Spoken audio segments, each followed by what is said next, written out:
Yo people, wagwan, welcome back to Ron's Tech Hub. I am very cheap. I've always been cheap and I probably always will be cheap. This is the keyboard I use on my main computer, my main PC. My gaming keyboard is a Logitech K200, which I've had for about 10 years. My gaming mouse is a Logitech G 400, which I've had for roughly 10 years as well. I try to keep my tech incredibly cheap and incredibly basic, except for when I physically cannot. The headphones I use are these Sades or Sades Spirits. The microphone is incredibly good on this. It only cost me about £13 or £15. The headphone section, not so great. So my plan today is to check out some more expensive stuff. This is a Logitech Pro X TKL Lightspeed keyboard. Very expensive for my needs, but I want to see if these devices are even justified for what people use them for. So I'm going to check them out. Next, I have a Logitech Pro X2 Lightspeed headset. And finally, I have a Logitech Pro X Superlight 2. These are the essentials: keyboard, headset, and mouse. Let's start with the keyboard first. So again, this is the Logitech Pro X TKL Lightspeed. This is the UK variant. So it has a UK QWERTY layout. On the left-hand side of the box, we have some technical specifications in different languages. The first one is Pro-inspired 10 keyless design, light sync RGB lighting. We have onboard lighting profiles. So I'm guessing we can program them and save them to the keyboard. We have a 1.8 meter or 6 feet detachable cable. That's quite cool, actually. I like that. A 1 millisecond report rate, wireless, so it has battery. It is wireless, so you have to use rechargeable batteries, and it goes roughly 50 hours. Wireless range up to 10 meters, so roughly 30 feet away. That's way more than I would need. Connection type 2.4 gigahertz,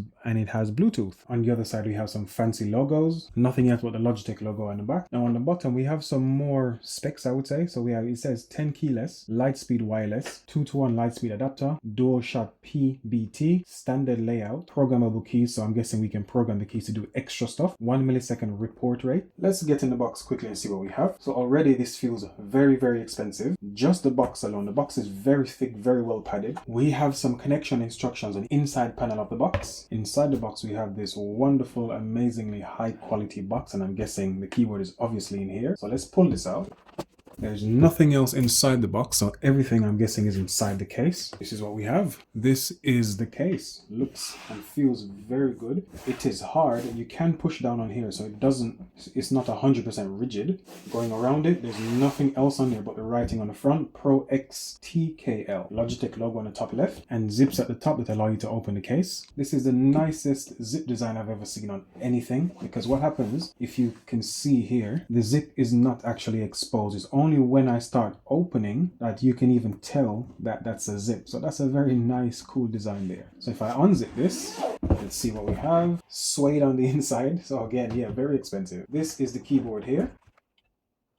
Under the keyboard, we had the 1.8 meter cable, so that's a roughly 6 feet cable there. We have a USB-A to USB-C adapter, Logitech branded. One end of the cable is USB-A and the other end is USB-C. This is what the keyboard looks like from the front on. Looks very dark, but I'm guessing this is where the RGB is going to come in and light this up when you plug it in or turn it on. If you look at the keys themselves, there's quite a bit of key travel there. So this is the most I've ever seen. I haven't used many mechanical keyboards in the past, but this is a lot of key travel. At the very top here we have some buttons. I can only make out the brightness button and the Bluetooth button. This one looks like a wireless signal button. Not sure. This one looks like a pin drop. I'll figure out what these do when I get into software. Next we have the caps lock and the battery indicator. To the right of that we have the media controls. So we have back, play, pause, forward, and mute.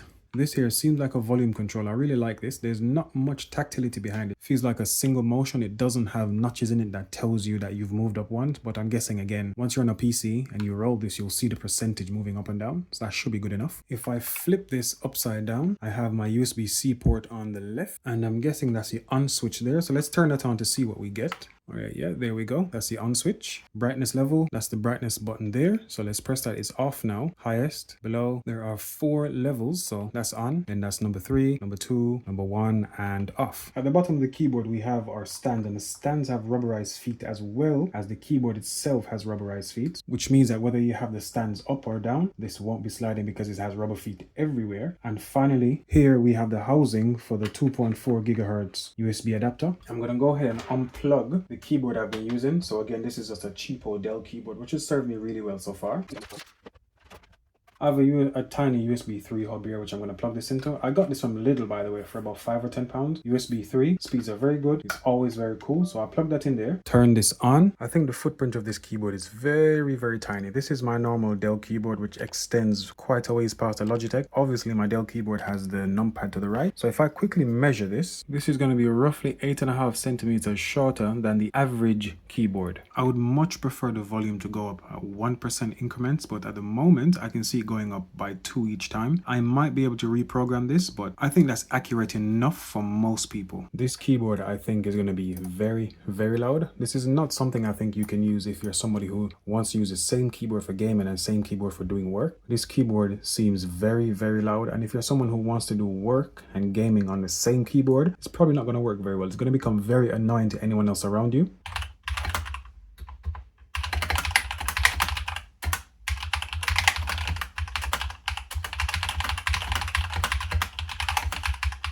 Finally figured out what this button here does, and weirdly enough, the only thing I've noticed it does so far, when it's off, everything works perfectly fine, but when you turn it on, it locks the Windows flag on the keyboard, which is a bit weird because everything else works perfectly fine, but the Windows flag doesn't work and the keyboard flashes whenever I press it. Very strange. If you plug the keyboard in using the USB-C cable provided, what will happen, you can then use the keyboard without the wireless adapter, so you don't actually need this plugged in anymore. It will work perfectly fine without it. This keyboard costs £199. Now don't get me wrong, I think this keyboard is very, very nice. If you're someone that simply must have the best, I get it, but for me, the average gamer, the average person, I don't see myself spending £199, basically £200 on just a keyboard. I think that's a bit crazy to me. However, if you really like gaming on PC or if you like gaming on consoles with a mouse and keyboard, this might make sense for you. It doesn't have a numpad, which means that this will exclude use from most office people because the numpad is simply necessary. We're always doing Excel stuff. So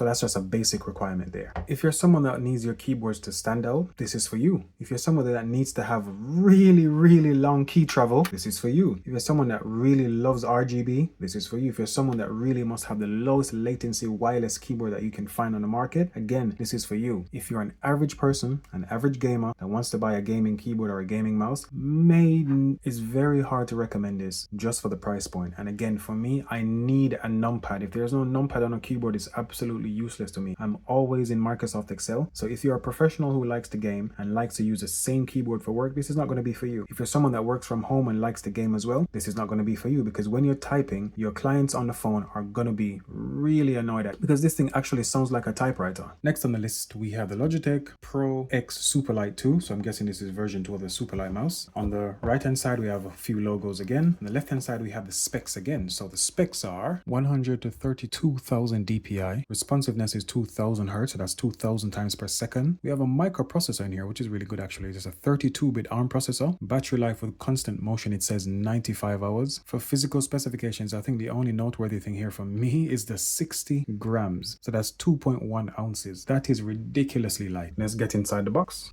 This is a Logitech G Pro. So this is the gaming mouse I use currently, and this is more or less exactly the same size. The Logitech G Pro on the right has an extra button right above the mouse wheel that you can use to control the DPI. I'm not sure where that button would be on this Superlight here. In the box, we just have some paperwork here. We have another USB-A to USB-C adapter similar to the one found in the keyboard. And in this box, we have the USB cable, similar thing again.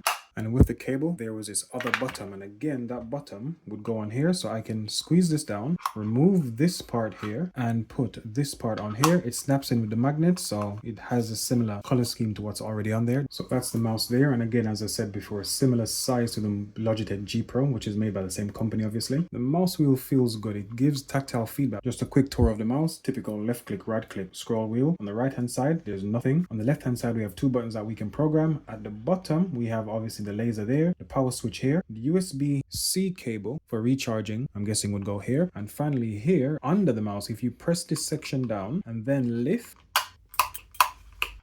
the USB wireless adapter is housed under this circular section here. So to get to it, you simply press in, it lifts up a tiny bit, you press a bit harder and it lifts up some more. Then you simply pull this off and then the adapter falls out. Then put this back on. I'm going to unplug my cheap Dell mouse.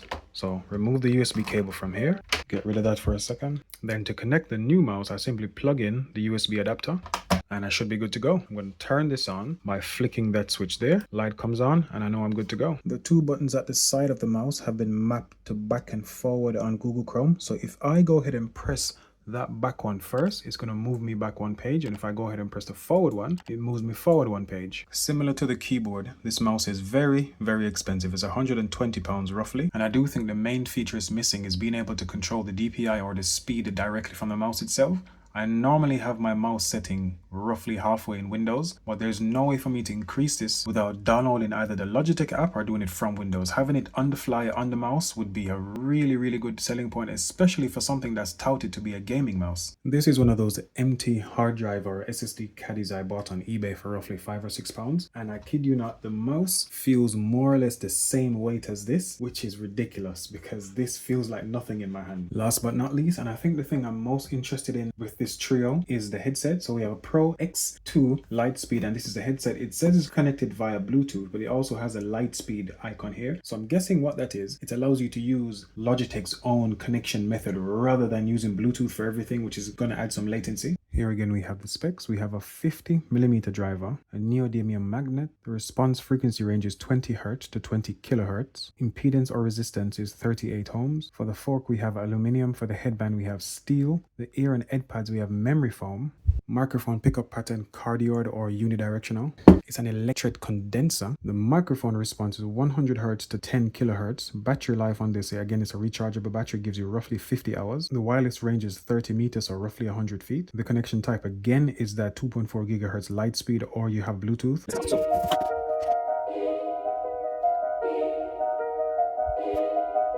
In the box we have one of these detachable 3.5mm cables for the microphone. We have the USB adapter here. It goes from the 3.5mm headphone jack to USB. And this box in the middle is where we have the cable that plugs into the headset.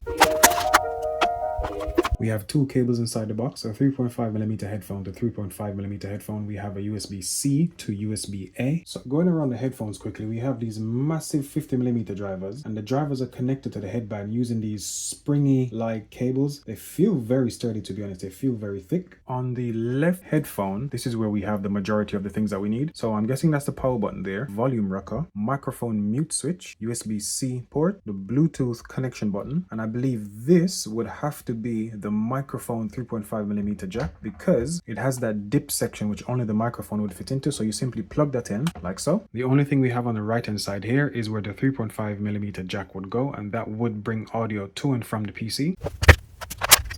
The only thing left for me to do now is to let you guys know what I think. I'm going to go ahead and edit a video with this, do some admin tasks, because that's going to be the main use case for any hardware I buy moving forward. It's not going to actually be for playing games. I'm going to let you know how the microphone sounds, how the headphones fit, how they sound as well, what I think about the keyboard when typing, when using my shortcuts in my video editor, and the lightness of the mouse already I don't like, but let's see.